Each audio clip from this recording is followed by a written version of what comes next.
e poder. Só o bobo da corte, mas o bobo da corte é bobo, né? Então está dizendo besteira. É, a nossa amiga Helena volta aqui. Bea, tem uma primeira vez que se diz o não, e tem também uma primeira vez que se manda tomar, etc. KKKKK. É, é o caso de aquela coisa que hoje se diz muito, né? Aperta a tecla F e vai, segue em Isso. frente, sabe? É exatamente Tem isso. horas que tu não tem outra coisa a fazer, a não ser apertar o F mesmo, né? Não, é que tem posições que são tão ridículas, baseadas no que eu penso, eu acho que se alguém vem com essa baboseira aí, a gente, para não perder tempo e falando coisa assim, F. Exatamente. Até porque tu não, tu tá um pouco, tipo assim, revoltada.com, né? Tu não tá mais aceitando fazer aquele papelzinho, né? Isso é uma coisa de evolução pessoal própria que eu me situo de uma forma tranquila, numa posição, e uma das saídas é exatamente essa, não perco tempo com bobagem, né?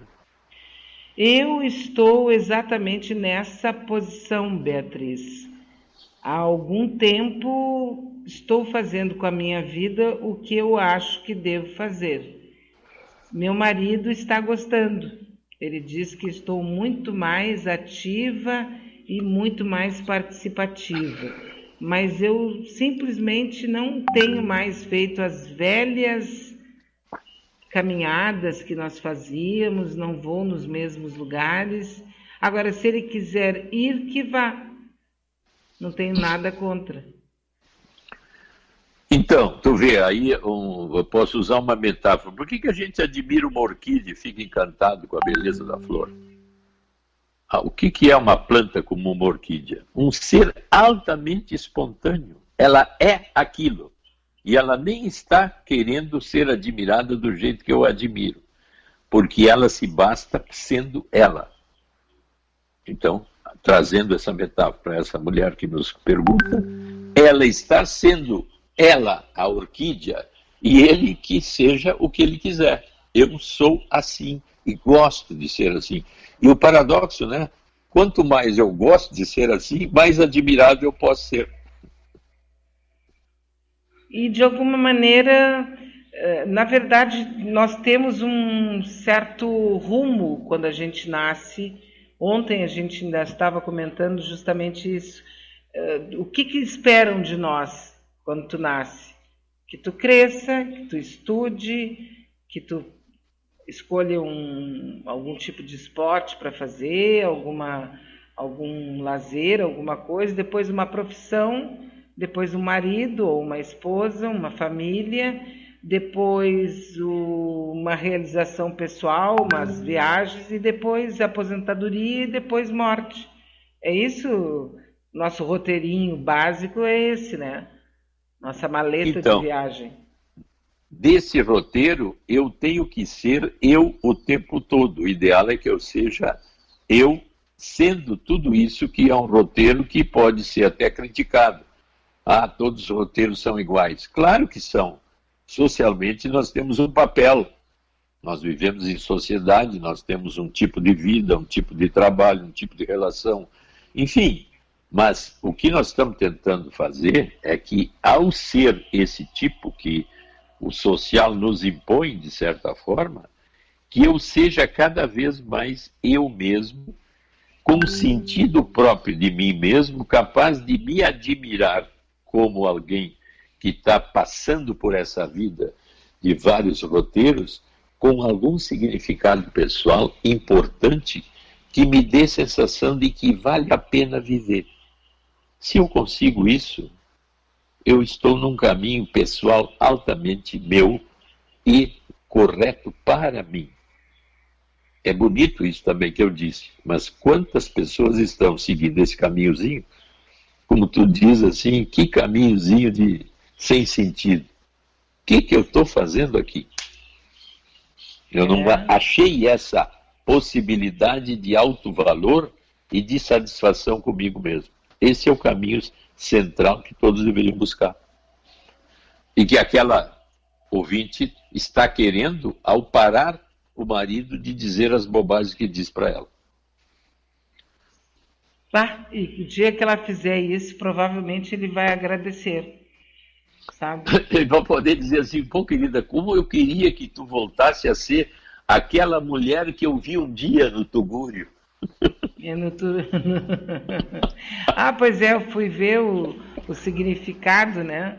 O significado do Tugúrio é justamente cabana, choça, habitação rústica. Maloca, né? Isso. Mas ela tem que resgatar aquilo que ele viu nela lá. Por que ele tirou ela de lá? Mostra teu Essa lado mulher maloqueira. Tem um encanto que ela Doutor não está Maia, encantada com ele. Doutor Maia, mostra teu lado maloqueira para ele e diz para ele calar a boca. Exatamente. E tu vê, né, que nesse lugar maloca, ela deve ter tido um encanto que deixou ele encantado e levou ela embora. Exatamente. Essa é a minha companheira de jornada. E agora está aí se fazendo de besta, né? Então, não é? Nós temos aqui a Maria Lúcia Sampaio, diz que os swing singers também são demais. É aquele grupo que eu toquei aqui e que o Beto Dreschler nos ofereceu e que eu já postei lá no nosso Facebook, tá certo? Certo. Está postado lá e realmente é um grupo que praticamente o ritmo é feito pela voz, né? Não tem palavras, é a voz? É só o som mesmo, um grupo vocal. Isso, não tem palavras, né? É tipo um capela, assim, só que mais sofisticado. Isso. Acho que é isso, né, Maria Lúcia? É uma espécie de capela mais sofisticada, onde fazem uma verdadeira orquestra com as vozes. A voz. Com a voz, Maravilha, né? Isso. Muito bem. Aqui avisando o nosso amigo Douglas que depois eu passo para ele, né? Ele está pedindo um contato aqui do doutor Maia, né? Que mais aqui? Nunca mais vou olhar o Palácio de Versalhes como beleza. Milhares de mortos enterrados nos jardins, decapitados por qualquer motivo. Os obreiros morriam por reclamar de excesso de trabalho. Socorro. Era uma linha de escravidão ainda, né? Esse é o pensamento mágico do homem ao longo dos últimos, sei lá quantos milhares de anos, que tem aqueles que são superiores ao ralé. Pois é, mas tu vê que toda a escravidão sempre tem também, de novo, que ver com o poder, né? Claro. As hostes romanas, quando entravam, né, e dizimavam os lugares e se expandiam, todas as pessoas que eles pegavam eram escravos.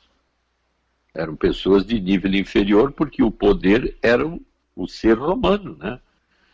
Então, essa é uma característica, assim, de toda a humanidade, né? Agora, há pouco tempo apareceu aí, assim, uma sessão sobre um grupo de gorilas. Luta pelo poder, assim, escarrado, né? Uhum. Tem os que desafiam, os submissos e os que obedecem e ficam ali quietinhos e não piam. Quase todas as ordens sociais inferiores a nós são baseadas em posições de poder. Você sabe que uma vez me fizeram uma pergunta que eu, de forma quase... Eu até hoje não consigo responder. Porque é aquela coisa do... Acho que é um paradoxo, né? Por exemplo, tu prefere ser cabeça de rato ou rabo de leão? É uma zona paradoxal, né? Cabeça de rato, pelo menos, eu, vamos dizer assim, comando a minha vida como rato. Exatamente. Rabo de leão seria a parte mais inferior de uma alcateia de leões. Sim, mas tu tá num grupo de poder. Eu estou num grupo de poder, então, como rato com cabeça, eu posso ser uma cabeça líder, pode ser o rato mor. A minha primeira resposta foi essa. Eu prefiro ser cabeça de rato. Exatamente, porque eu posso pensar. Sim, mas daí eu abdico de estar entre os poderosos. Mas entre os poderosos, como rabo? Como rabo. Eu vou ser escravo pessoa ou dominado. Mas veja, é mais ou menos essa condição que as pessoas aceitam quando a outra vem e te impõe até sofrimento moral, sofrimento psicológico, e tu aceita. Mas por que, Beatriz? Aí, de novo, nós temos que entrar para dentro das pessoas. Tem pessoas com tendências passivas e submissas que jamais vão querer pensar sozinhas ou desobedecer ordens. E vão ter pessoas que têm uma formação também pessoal diferente, que vão ser mais capazes de pensar, melhores líderes, manipulam melhor os outros e sabem lidar com as interações sociais. Então, varia de pessoa para pessoa a minha capacidade de ser ou não ser aquilo que eu gostaria de ser, por estados aí afetivos e de submissão. Então, aí voltando para o nosso exemplo, ela foi tirada lá daquele lugar básico e submissa, ela pode passar a vida inteira ouvindo isso do marido. Mas, ouvindo a gente falar assim, mas é mesmo, né? Se eu fui tirada por ele daquele lugar onde parece que eu tive um valor para ele, por que eu não posso assumir esse valor e agora eu me valorizar em função da situação que eu tenho e superá-lo, ou pelo menos ficar igual a ele? Aí vai depender muito da minha capacidade de percepção e avanço interno de mim mesmo. Esse é o chamado crescimento de sentido. Todos nós temos essa capacidade, mas o problema é eu gerar essa semente de mudança.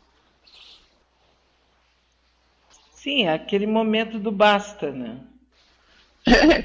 Olha, eu estou pegando as minhas malas e estou indo embora. Mas como? Tu depende de mim? É o basta, como tu falou. Então, não precisa ser hoje, nem amanhã, nem semana que vem, vai chegar o momento, né? É essa germinação interna de um sentido maior de eu me valorizar e me posicionar frente a uma dominação. Ok, vamos aqui também passando... tem um amigo de mais ou menos 30 anos que ele saiu com uma moça e depois de um tempo decidiram que não transariam. Ela disse que não era mais virgem. Ele ficou extremamente bravo com ela e disse que se ela quisesse algo com ele, que ela fizesse uma reconstituição de ímen. Ela ficou chocada. Eu sei dessa história, pois ele me contou, assim, na maior. Eu perguntei, tu não pode estar falando sério? Ele disse, sim, estou. Ele até hoje é um cara extremamente conservador e disse que mulher minha não pode se dar ao desfrute nem mesmo antes de me conhecer. Larguei ele de mão. Mas ele... Que cara babaca, né? Se tu reconstituir o ímen, tu vai ser só minha. Não, agora eu me lembrei de uma época assim, há muitos anos atrás, que era um aluno, um psiquiatra, inclusive, que fez a formação faz 20 e tantos anos, nunca mais soube dele, foi para o interior.